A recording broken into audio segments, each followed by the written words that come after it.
Double honor to the apostles and elders of Great Millstone. I want to I came out there pushing the word. It's going to go into the third kingdom in the book of Daniel. You know, the first kingdom, which the head of gold was Babylon. The second, which was the silver, represented the Medo-Persian Empire. So now we're going to go through the which is Greece. And we're gonna go through the vision of Daniel. I think the division is what, Daniel 2. I'm mainly gonna go into Daniel 8 through the Spirit. You know, and they all echo the same thing. Whether you go to Daniel 2, Daniel 8, you know, all throughout Daniel's prophecies of the third kingdom, it's all the same kingdom, which represents Greece. But the previous video I did, which, you know, we're going live on this brother's channel, but I did a lesson with the brother, fellow brother in the camp, and we was doing the Persians and the Medes, and you know, the Medes domination in the Middle East, and how they basically took down the Israelites, and eventually they fell to Greece. And if I'm not mistaken, it was what, Darius III that fell to Alexander the Great. So this is the continuation of that the story. So I'm gonna read this Daniel 8:2. And I saw in the vision, and it came to pass when I saw that I was at Shushan in the palace, which is in the province of Elam, and I saw in the vision, and I was by the river of Ulai. Then I lifted up mine eyes and saw, and behold, there stood before the river a ram which had 2 horns, and the 2 horns were high, but one was higher than the other, and the higher came up last. Right, and that ram represents the Persian and Mede Empire, the joint empire, and the one horn that's higher than the other was the Persians, because the Persians actually took down the Medes and they ended up running over the Medes. But what made them different is they were basically in a form of alliance. The Medes had a so-called separate sovereignty, but it was still connected, like America connected with the EU and NATO. You have what they're known as the 710 hordes, because it's all one body. Now the EU has its own separate independent practices, but they're still joined one to another, so to speak, joined at the hip. So it says, I saw the ram pushing westward and northward and southward, so that no beast might stand before him, and that represents expansion, domination, because when an empire comes into power, in most cases they take over the lands that border around them. But it says, neither was there any that could deliver out of his hand, which is the power, but came to the west on the face of the whole earth, and touched not the ground. And the goat had a notable horn between his eyes. Can I say something on that? Yeah, you got it. Yeah, okay. Now the he-goat that came from westward is talking about Alexander the Great, which his father, Philip of Macedon, okay, was basically taking over that whole realm.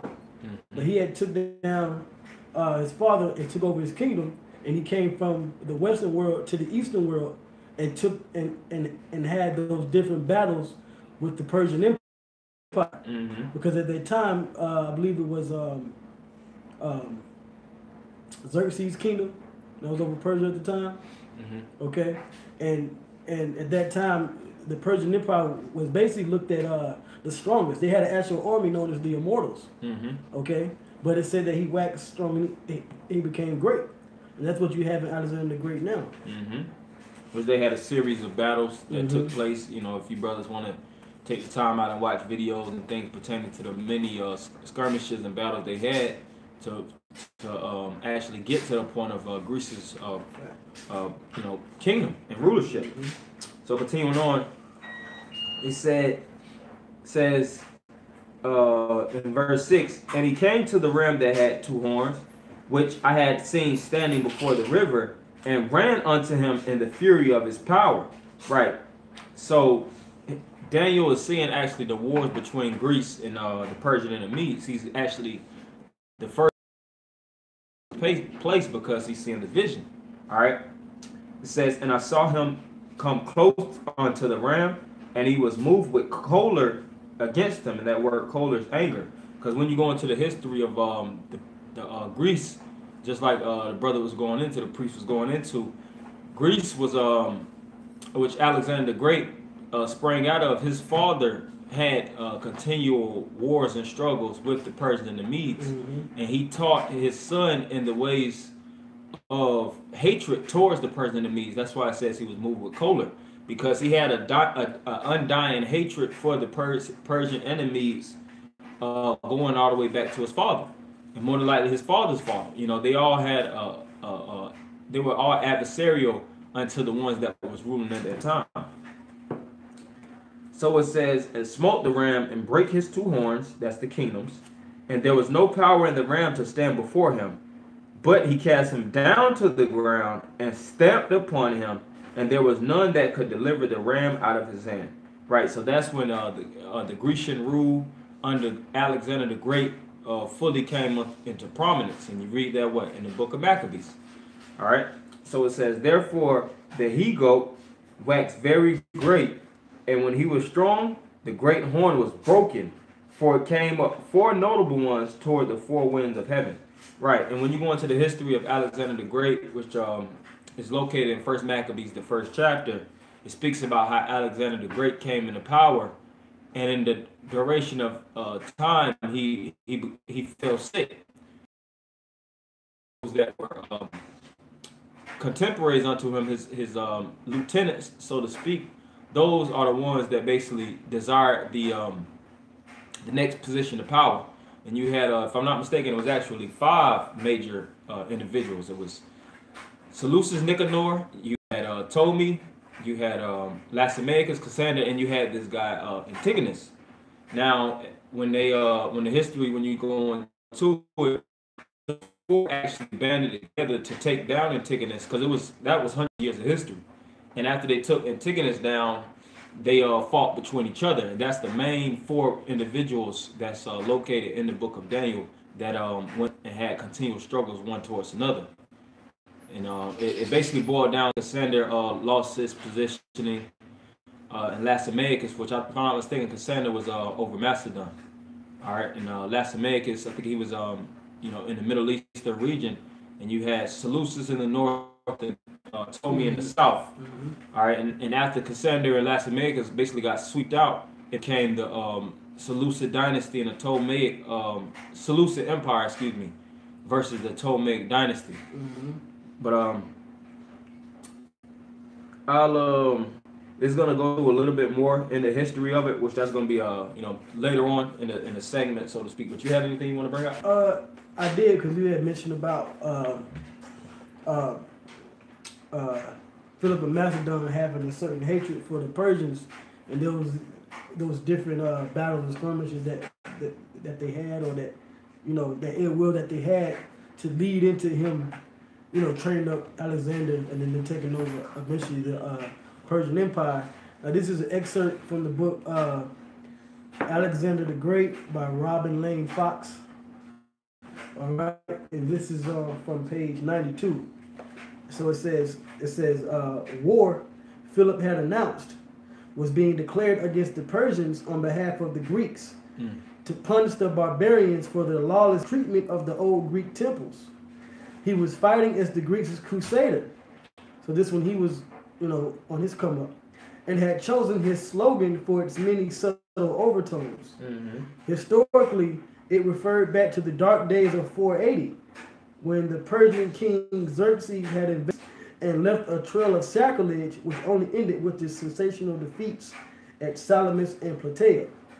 All right, so he basically was coming back at the Persians for what they did to Greek. The Greeks. All right. Yep, and that's the choler. That goes exactly into the choler, which is Daniel actually saw. The anger.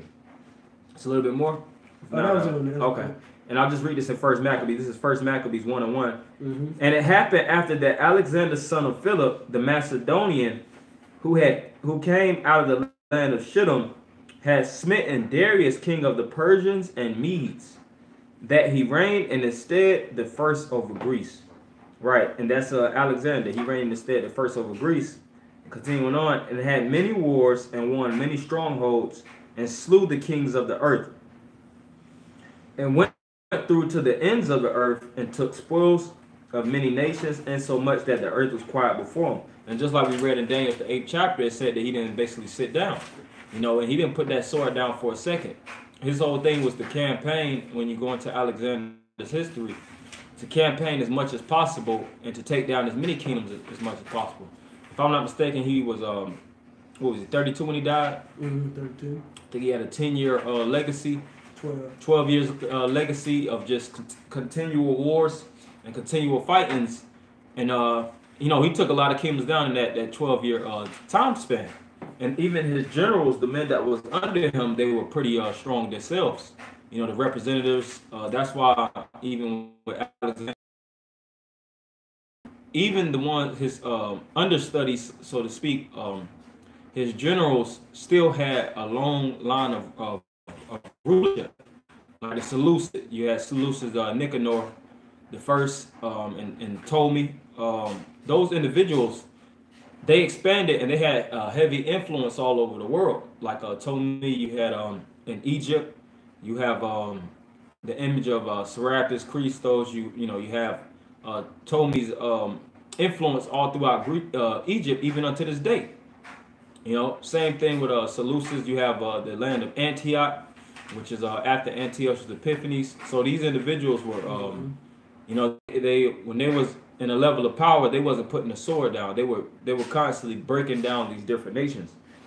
So continuing on, and went through to the ends of the earth until he was exalted and his heart was lifted up. And he gathered a mighty strong host and ruled over countries and nations and kings who became tributary unto him. And after these things he fell sick and perceived that he should die. Wherefore he called his servants, such as were honorable and had been brought up with him from his youth, which is his childhood, and parted his kingdom among them, while he and his servants bare rule every one in his place. And after his death they all put crowns upon themselves, so that their sons after that many years, and evils were multiplied in the earth.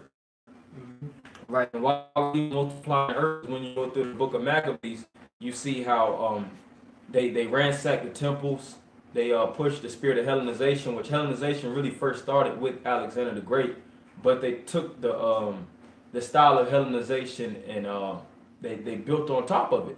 And I actually have this book that goes into it, into the history of these different. I'm not going to go too far into it, but it's it says in 198.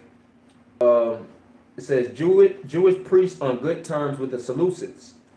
So it was a time where the Seleucids and the Jewish priests at that time were actually had a level of agreement, and they had a good term. Tries to force Jews to abandon their law, desecrate the temple, and that's exactly what happened. He didn't attempt; he actually did so.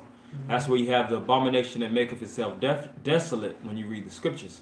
That first abomination represented the Greeks, and that made itself desolate represented how they desolated and desecrated the temple that was. You have sacrificing the pork on the altars, you know, slaying the Jews and the priests on the altar.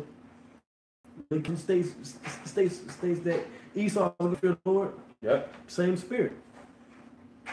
A little bit more. It says Judas Maccabee leads the book of Maccabees in the scriptures because this is the most historical book dealing with Greece in the Bible.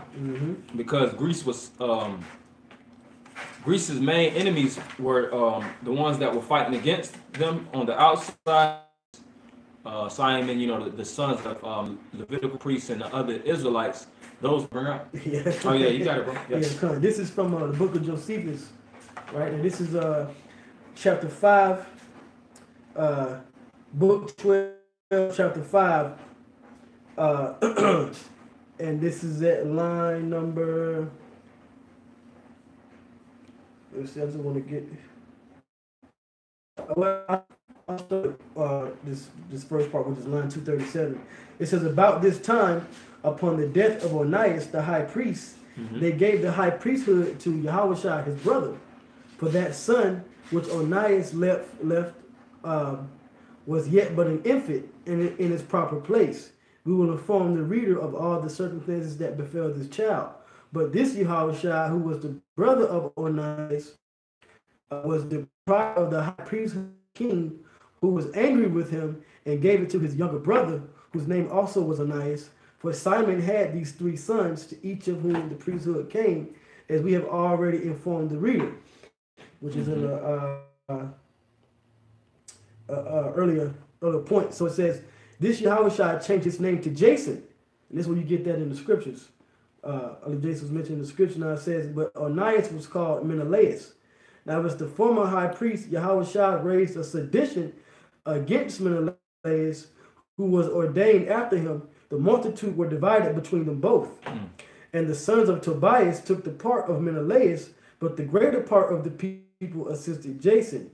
And by that means, Menelaus and the sons of Tobias were distressed and retired to Antiochus and informed him. So this is after, when, like the brother mentioned, this is when the Greeks came in and were determined to change the different laws of the nations. So it says, and they retired to Antiochus and informed him that they were desirous to leave the laws of their country and the Jewish or the Israelite way of living according to them, and desired his permission to build them a gymnasium at Jerusalem. All right, now this is the background behind this that scripture.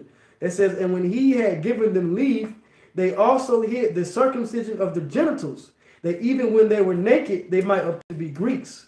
Accordingly, they left off all the customs that belonged to their own country and imitated the practices of the other nations. And that's exactly what happened. They started to enroll in the gymnasium, like you said, to be political.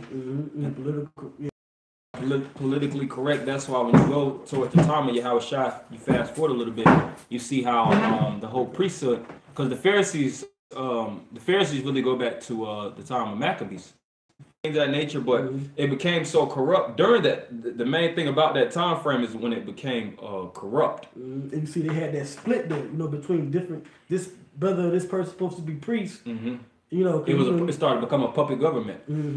And you had it, which set up. The term in politics is a satellite state, because when you go in a satellite state, they'll let independence, but they'll monitor them. They'll set up like a leader, maybe a puppet government, or they'll have somebody in the midst that'll constantly monitor them so that there'll be no revolts or anything of that nature.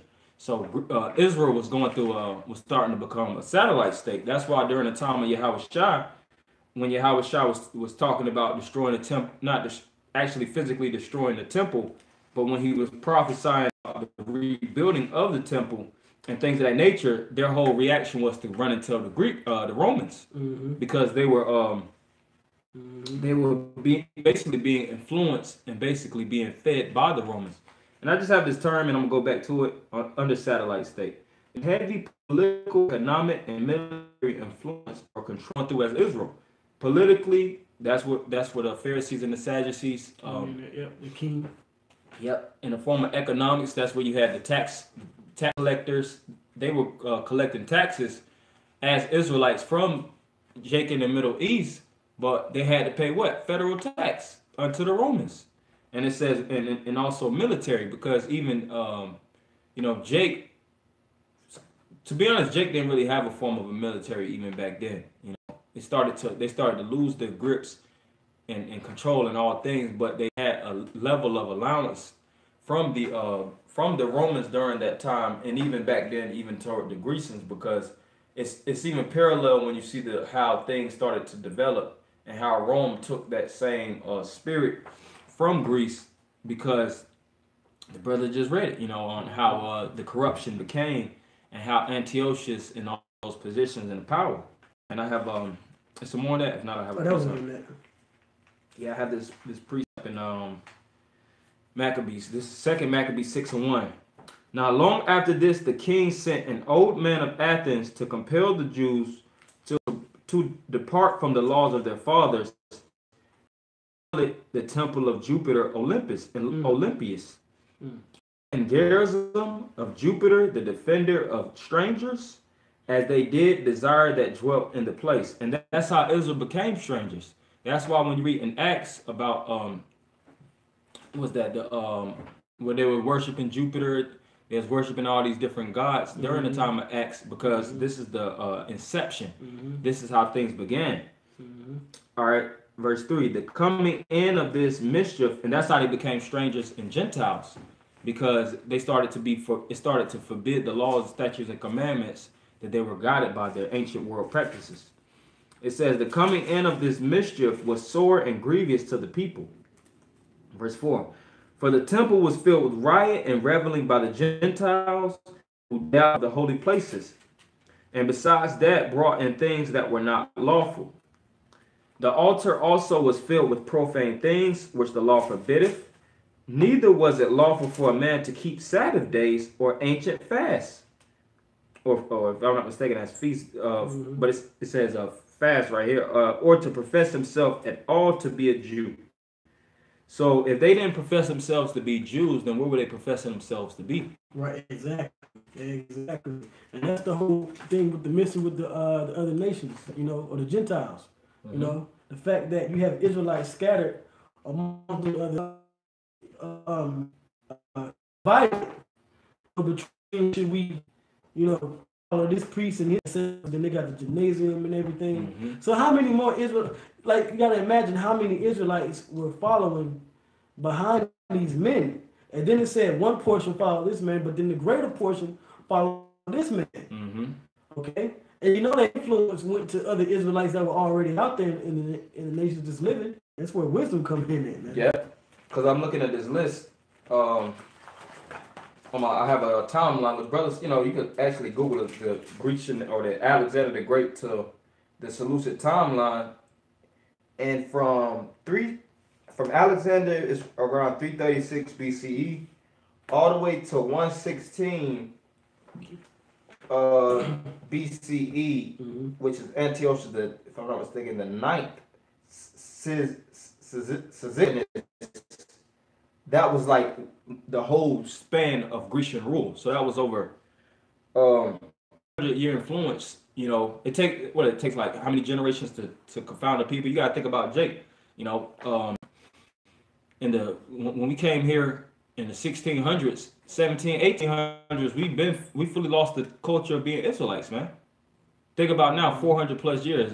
Majority of Jake doesn't even believe they're Israelites. Yeah, right. So many other corruptible philosophies out there by now. For our people to say that the Israelites is far-fetched. That's where you get this guy Alton Johnson from. Because Jake just has been saturated with so many other ways of life. If it doesn't fit their spirit, then they're not gonna fight. And the thing about it is, being an Israelite didn't fit Jake's spirit back then. So how much more now? Yep. Jake was always rebellious. Yep. I got a precept too after you. Okay, a little bit more. Verse 7. And in the days of the king's birth, every month they were brought by bitter constraint to eat of the sacrifices. And when the fast of batches was kept, the Jews were compelled to go in procession to Bacchus, carrying ivy, which that's a symbol of Bacchus, the ivy leaves. And even when you go into ancient Greek history, you look at the pottery, you'll see Jake butt naked. They'll have black images. They have the little wreath around their head. They'll have the wreath around their head, and you see them wrestling and celebrating to Bacchus, that god. So they was worshiping Jupiter. They was keeping Olympics. They was worshiping Bacchus. They became full-fledged Greeks. That reveling spirit. That's where you get Mardi Gras and all that. The party spirit today. That's right. Clubs and stuff. It says, moreover, there went out a decree to the neighbor cities of the heathen by the suggestion of Ptolemy against the Jews, that they should observe the same fashions and be partakers of their sacrifices. And whoso would not conform themselves to the manner of the Gentiles should be put to death. Then might a man have seen the present misery. So you had even in the land of the Middle East, which the Seleucids were taking over, they was being heavily influenced by Hellenization. And even when you go to Egypt, where Ptolemy was, you had Serapis Christos. You had the Grecian influence under Ptolemy over there. You know, they were being confounded by because it was just two different styles of Grecian influence in both of those kingdoms. One was more so. One was heavily idolatrous, which both of them really were, but it was the level of idols that they would push mainly on the people. You know, because even when you go into Jake, it was a big bulk of Israelites that lived in Alexandria, Egypt also. So they was basically being jacked up on both sides of the spectrum. So it says, I think that's really the main point. I'll read this last verse. Verse 10. For there were two women brought who had circumcised their children. They had openly led round about the city, the babes handing out their breasts. They cast them down headlong from the wall. That's really the main point. But it was, like I said, it was forbidden for us to keep our ancient world practices, and we start to be separated from our culture and ultimately from our power. But you got it. Yeah, and that's just the the result of leaving Yahweh Hashem Yahushua. You know, and back then we knew him as Yahweh. You know, and our people, like I said, our people have always been rebellious. They've always had that spirit of not following their own ways, but following the heathen. You know, the whole thing about us even having a king over Israel went back to Jake wanting to follow the heathen. Went back to the Israelites want to follow the heathen that were around about them, the other nations. So our people have always had that spirit, man. All right. So now this is a real quick precept. This is Psalms 106 and 34. It says, "They did not destroy the nations concerning whom the Lord came." And learn their works. The culture influence, even like today, you see Jake all throughout the universities and even the school system. That goes back to Greece. How the school structure was designed, philosophy, because when you go into Grecian arithmetic and all that. The arithmetics and all that. When you go into Grecian culture, the main things that they pushed in Greece was philosophy, was sports, was idols, revelings, all these. It was a lot of things that Greece had. The theater style of viewership, entertainment, all which was amusement, distractions. All these things came out of Greece, plays and things of that nature, and it traveled, of course, to Rome. And you see today, you see Jake. Jake main thing is to be a actor. Jake want to be either in sports or acting. That's the highest paying roles. These NBA players, these basketball players, football to Greece. Yeah, and they go back to these colleges, all these fraternities and stuff. All that's Greek, Alpha, Kappa, Alpha. That's why they have an alma mater. All that goes back to with alma mater. That's one of the idols. And that's the spirit that Israel has always been in. Just follow after what everybody else is doing. That's why in the law, one of the laws, 613 laws, is following not a multitude to do evil. So if you got these group of Jakes going the wrong way, you're supposed to be like how Matthias and Judas in the world, and follow the laws of Yahweh Hashem Yahushua. But they were influenced by who? By Esau. Yep. You had like today you got all these these like I said, actors, plays, and movies. Jake want to be an actor. They want to be an athlete. The top runners in the world are Israelites. Okay. Long distance jumpers. Okay. Discus throwers. All that goes back to the kingdom of Greece. Yep. Okay. Yeah. 6 it says, and they served their idols, which is the idols of other nations, which were a snare unto them. Okay? And this snare under you Jakes out there to worship these other idols, man. To be into America, okay? Like you got American Idol, all right? Because that's the elites pushing that witchcraft and that spirit on you to want to believe in this place, man. Okay? They want to sell out for millions of dollars or to go into the military, okay? I want to go into the rap industry and rap and all of that. That's the spirit of these nations, man, keeping your true spirit subdued and held down, man. Yeah, because these nations were all about psychologically breaking down Jake to keep them under that, like Hellenization. Okay, yeah, we good. Roll. Okay. Yes, like I was saying, it wasn't just a so-called black thing. It was really the whole world. You know, the whole world was being heavily influenced psychologically through being psychologically programmed through the Grecians, man.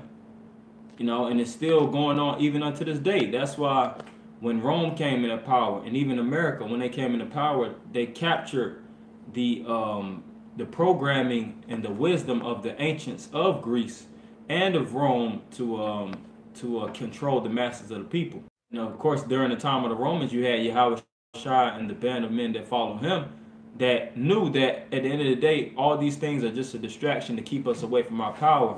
And if we stay in tune and align ourselves with the spirit of our power, we'll be able to break free. Mm-hmm. We'll be able to have generate enough power that we will be able to get out of this captivity. And that's why you see so much power that came from these men. You seen angels that fought in the midst of the battles. You know, when you read the time of Maccabees, what's this guy? Heliodorus got his ass whooped by an angel, man. During the time of Yahweh Shai, you had spiritual power that was being presented, that was being shown amongst the people to show if you tap into your true power, this is the result of it. The hell with the things of Greece, the hell with the things of Rome. Worship your power in truth and in sincerity. Because these nations know the influence of our power. That's one thing about it. They go through the accounts. Mm-hmm. That's why even going back to Greece, the Library of Alexandria in Alexandria, Egypt, which, if I'm not mistaken, that was built by Alexander because he was a master scholar. He actually, not only was he a king, he actually went into a heavy scholarship. He knew who the people of the book was. Mm-hmm. And he was even, he even talked to priests. In the book of Josephus, it said that they actually told him that he was going to be that king in Greece that would rule. So. Oh yeah. Yeah. So one thing when Alexander came into power, he confounded the truth of who the true Israelites and the Jews were. Mm-hmm. That's why. What did he do? One major thing in Greece is the changing up of the names. Ethiopia, you know, it wasn't no more the land of Cush. It was Ethiop, which means burnt. Mm-hmm. Or Ethiops. Ethiops. Yeah, and you had the land of Japhet was no longer Japhet. It came to it changed it to Europe, which goes back to Europa. Mm-hmm. You know, so on and so forth. And the Romans took that same pattern. Asia Minor, was that Leo Scipios Africanus, Leo Scipios Asiaticus. Right. Yep. And it became the whole world. That's why you have America, Amerigo Vespucci. All these individuals. You have South America, these different lands of Colombia, goes back to Columbus. All these different names are basically, you get that Psalm 49:11. Yeah, that's what I just finished. Were all basically put down by the so-called white man, etched in history by the so-called white man, so that you don't actually know who you truly are, so that you can't really figure out your identity. You got that? Yep, this is Psalms 49:11. It says the inward thought is that their houses shall continue forever, and their dwelling places to all generations. They call their lands after their own names. And that's what they did. Like Brother said with the Greeks, even on to the Romans, they started calling the different continents and different countries after their own names, man. Yep. You know? And it tells you that also in Sirach, that the continuing of a city builds a man's name, if I'm not mistaken. So when these different nations came into power, just like the brother was going into, that's how they basically show. Oh, I got it right here. Sirach 40:19. Children and the building of a city continue a man's name, but a blameless wife is counted above them both. So when these rulers came into power, Antioch, these different lands, and the list goes on and on. When you go through to the origin of all these different lands, you see that it was the so-called white man that ruled in these different lands. He just confounded the languages and confounded the land names to confound the masses of the people. Because Esau is all about confusion. All right, history started with the Greeks. So sorcery and witchcraft really started with those Greeks. Though they took that wisdom. Not only did they take the influence, because they had power, they took power from their predecessors, which were the ancient Magi's the ancient Chaldeans, the ancient Assyrians, the Babylonians, which those were high-level witches and warlocks, and they took that, as well as Egypt. They took that those idols, they took that influence, cultural influence, and that sorcery, and they put it in their realm to control the people. That's why when these different nations took down other nations, they kept a lot of the history, going back to what? The library at Alexandria, Egypt. Yep. They kept the history, then the scrolls, the ancient scrolls and things of that nature. And they not only did they keep them, they read them, contained them, and they forbid the public to actually read them. That's why you have, even today, they speak about all these different libraries in London or all throughout in the Vatican, in America, where the general public cannot have access to go into, because it's really deep history. And if you actually go into that, you'll truly identify who you are and identify who your power is. But I want to rewind a little bit back to go back into the main point of who we're dealing with in the prophecy of Daniel. Yeah, come on. Yeah, I want to just jump into that. So this is I'm gonna go a little bit back to Daniel 8 again, Daniel 8:21. So we had to go through all these different things, to go through the rough goat, go through the influence of the goat, so that we could bring all these different things into shed light onto the third kingdom and how impactful it was and why it was known as the goat. Why it had these different names as an inferior material when you go into Daniel 2. It was known as what? The brass, which brass is inferior to silver. Because even though these kingdoms were stronger, they became more debaucherous. They were more wicked. Right. Pedophilia was heavy in Greece. All this filth and madness was started to become more and more acceptable unto the people, walking around butt-ass naked. Right. Like the gymnasium, which goes back to the word gymnos, which means naked, or to exercise naked. So it became that brass. It became more inferior. Continuing on, verse 21 in Daniel 8, it says, well, I read I'll start at 19. And he said, behold, I will make thee know what shall be in the last end of the indignation, for at the time appointed the end shall be. The ram which thou sawest having two horns are the kings of Media and Persia. And the rough goat is the king of Grecia. And the great horn that is between his eyes is the first king. Right, which is Alexander the Great. That's the king of Greece. You know? So, like, even when you read certain other scriptures in prophecy, you know, where it mentions, especially in the Old Testament, where it mentions Grecia, it's talking about the Edomites, because the first king to reign over that as a kingdom was Alexander the Great. And he was an Edomite. Yeah. Okay? A little bit more. It says, now that being broken, whereas four stood up for it, 4 kingdoms shall stand up out of the nation, but not in his power. That's what we read in First Maccabees. That's right. The 4 generals, Seleucus, Cassander, Ptolemy, and Lysimachus.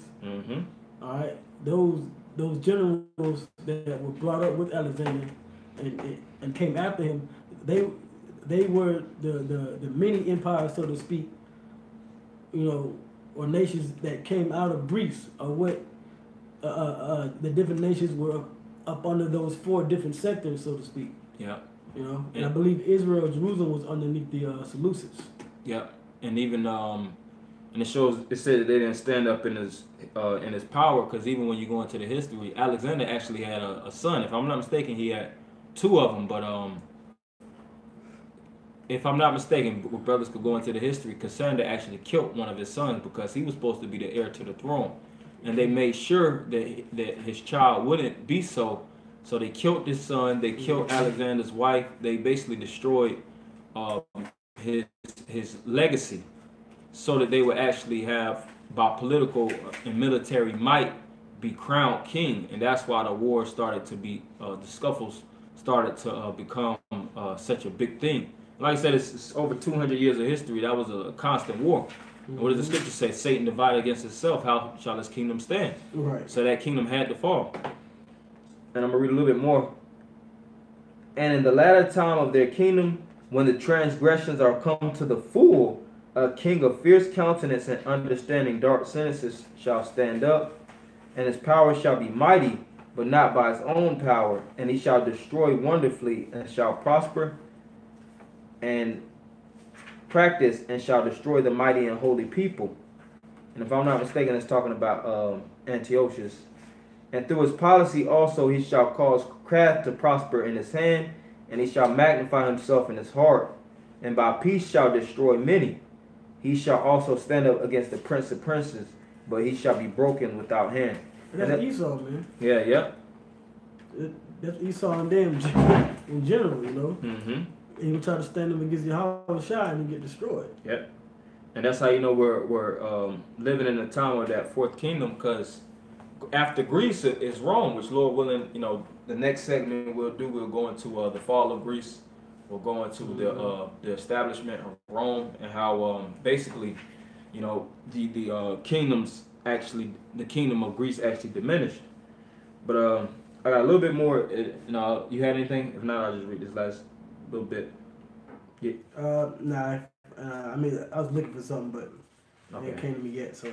Okay. Well, I'll just read this real fast. This is Daniel's 11:4. Basically echoing the same sentiment. I'll start at verse 2. And now will I show thee the truth. I'll start at 1. Also I, in the first year of Darius the Mede, even I stood to confirm and to strengthen him. And now will I show thee the truth. Behold, there shall stand up yet 3 kings in Persia, and the 4th shall be far richer than they all. And by his strength, through his riches shall he stir up all against the realm of Grecia. And a mighty king shall stand up, that shall rule with great dominion, and do according to his will. And when he shall stand up, his kingdom shall be broken, and shall be divided toward the 4 winds of heaven, which is the scattering of the generals, and not to his posterity, nor according to his dominion which he ruled. For his kingdom shall be plucked up, even for others beside those. And I just spoke about how his kingdom got plucked up because his son and even his wife got killed. So his legacy basically got diminished.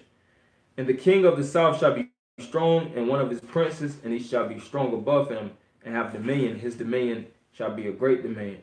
Right. And Daniel's the 11th chapter goes into the king of the south and the king of the north, which we're not going to touch on. You know, it's a lot of history in itself. If brothers, you know, you get the time, you can go through the king of north and south, which the king of the north is Seleucus, and everybody that came out of his line is Seleucus the first, you know, Antiochus the first, Antiochus the second, Antiochus the third, Epiphanes, so on and so forth. Ptolemy, Eugatus. It's a lot of history, you know, when you go into Ptolemy the third. It was just a back and forth scuffles between one another. Then they, you know, mention women, oaths and things of that nature. If I'm not mistaken, the woman that got married in the midst was what, Cleopatra. You know, so like I said, it's a lot of history when you go into it. But you brothers, you know, if you have the time, you can definitely go into it and you know, look into it, because it's a lot of history. It's important, and when you go into it, you're basically reading the book of Maccabees. You'll read that same history. You'll see exactly what happened between these different kingdoms, how they fought one against another. But you had anything? Let's see here. There might be one more piece, and this just to bring out the fact that, you know, these different kingdoms are all, you know, they all came into power according to prophecy. Okay. This is Daniel 7, Daniel chapter 7, and Daniel 7. I started 1. This is in the first year of Belshazzar, king of Babylon. Daniel had a dream and visions of his head upon his bed. And this is what, you know, we entitled the lesson, you know, Daniel's vision. It says, then he wrote the dream and told the sum of the matters. Verse 2, Daniel spake and said, I saw in my vision by night, and behold, the 4 winds of the heaven strove upon the great another. That's the different kingdoms. The first was like a lion and had eagle wings. I beheld till the wings thereof were plucked, and it was lifted up from the earth. That's Syrian going into the Babylonian kingdom. And that was a major symbol that they actually held in high regard, the lion with the eagle's wings. It's carved all through the temples. And even, you know, you'll have individuals that extract archaeology and they'll see that symbol all throughout their you know, their architecture. It says, and made stand upon the feet as a man, and a man's heart was given to it. Verse 5, it says, and behold, another beast, which is, this is the third beast, a second like to a bear. So like this, it's second beast, and it raised up itself on the side, and it had 3 ribs, which is the Persian Empire, and the mouth of it between the teeth of it. And they said thus unto it, arise, devour much flesh. That's the Persian Empire. And this is the point, verse 6. After this I beheld, and lo, another like a leopard, which had upon the back of it 4 wings of a fowl. The beast also had 4 heads, and dominion was given to it. Read that over. Verse 6. After this I beheld, and lo, another like a leopard. Yeah, and this is when you go into the image, that's the leopard. I think got a pelt on the horse, a leopard pelt. That's Alexander. That's There's Alexander. a pelt on the horse. And he was known to wear that, rock the leopard skin clothing. He thought very heavily of that leopard attire. That was something that he embraced tightly. And he knew he was that third kingdom, man. Just like Nebuchadnezzar knew he was that head of gold. Continue. It says, after this I beheld, and lo, another like a leopard, which had upon the back of it 4 wings of a fowl. Right? Meaning that kingdom was over all the known world at the time. Whatever direction you went, which the brother read that earlier in Daniel 2, wherever the he-goat went, it touched not the ground. So wherever, Alexander was, the clan was part of the kingdom of Greece, it was so. It says, the beast also had 4 heads, which that's going into the 4 generals. Lysimachus, Cassander, Ptolemy, and Seleucus. Okay? So those were like the 4 heads after Alexander had died. And we read that in First Maccabees, the 1st chapter. It says, and dominion was given to it. So that's the third kingdom. Okay? Yeah, we read the dominion, the influence of the dominion, how far they took it, because they took it far. It wasn't just, all right, we in rulership, let's give the people peace. Just like during the time of the Persians and the Medes, it was a horrible kingdom. It was wretched. At least the Persians and Medes allowed us to build the temple. They gave us grants and gave us rights to reestablish our own during the time of Ezra and Nehemiah. We didn't have to fight against Cyrus. We didn't have to fight against Xerxes and Darius. But we were fighting the Seleucids. We were fighting their generals and their underlings, because this is the establishment of Esau Edom. And Esau Edom always had a relentless and an undying hatred for the Israelites. Yep, that sword they had. That sword. And we weren't trying, and the Persians wasn't trying to steal our identity on the whole. They wasn't looking to take us away from our culture and our power. They was basically giving us rights and privileges, so to speak. Yeah, we're just under tribute. We were just tributaries. Only the different satraps and provinces that Persia had, the 127 provinces. But Greece was a whole nother, power. Like it says, when Greece came into power, evils and wickedness multiplied in the earth. Yeah. And even when you read during the time of the Persians and Medes, you had even women like Esther and Mordecai, Israelites that was in a high position. Even during the time of Babylon, you had Israelites that was in a high position. In Greece, it really wasn't Jake. Jake wasn't really up there, man. The highest position was the Pharisees and Sadducees, but they wasn't really up there. Puppets, man. Yeah, they was being puppets and being influenced. But that's really the main point. Yeah, kind of. So, this is really the main thing we had, for you, Akim. Lord willing, we'll do a second part, a light segment, just going into the fall of Greece and going into the, so we're going to end it by giving all praise and honor and glory to Yahweh, Ba'ashem, Yahushua, Ba'ashem, Rakakwadash. Double honors to the apostles and elders of Great Millstone. Shalom, Akim. Shalom, shalom.